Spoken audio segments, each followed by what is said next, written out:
మీరు చింత చిగురు పప్పు తినుంటారు, చింత చిగురు పచ్చడి తినుంటారు. ఒకసారి నేను చెప్పినట్టు ట్రై చేయండి.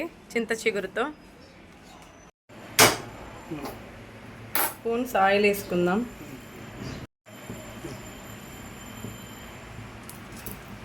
తాలింపు గింజలు వేసుకుందాం.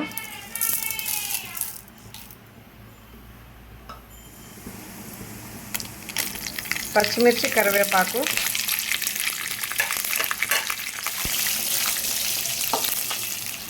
ఇప్పుడు ఆనియన్స్ వేసుకుందాం. ఇలా కలుపుకుంటూ ఉందాం, లేదంటే మాడిపోతాయి కదా. సిమ్లో పెట్టేసి మూత పెట్టుకుందాం కాసేపు.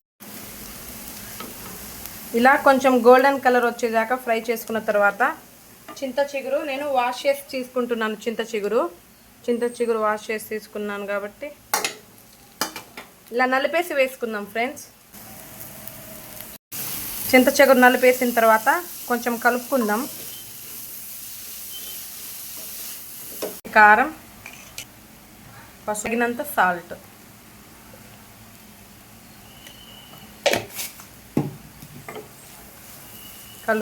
కొంచెం ఇది చింత చిగురు అంతా మంచిగా ఫ్రై అయ్యేదాకా కొంచెం మూత పెట్టుకుందాం. ఒక 2 minutes తర్వాత చూద్దాం. బాగుంది ఫ్రెండ్స్, పుల్లగా స్మెల్ వస్తుంది. ఎప్పుడెప్పుడు తినేయాలనిపిస్తుంది. మీరు కూడా ఒకసారి ట్రై చేయండి. మా మమ్మీ స్పెషల్ రెసిపీ ఇది. మా మమ్మీకి చాలా ఇష్టం ఈ కర్రీ. మా పెద్దోడు కూడా వచ్చేసాడు ఫ్రెండ్స్ స్కూల్ నుండి. టేస్ట్ చేసాము, ఒకసారి టేస్ట్ చేసి చెప్తాను మళ్ళీ మీకు.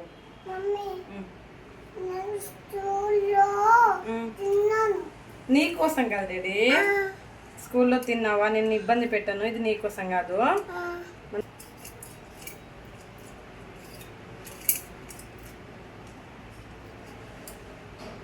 సూపర్ ఉంది ఫ్రెండ్స్.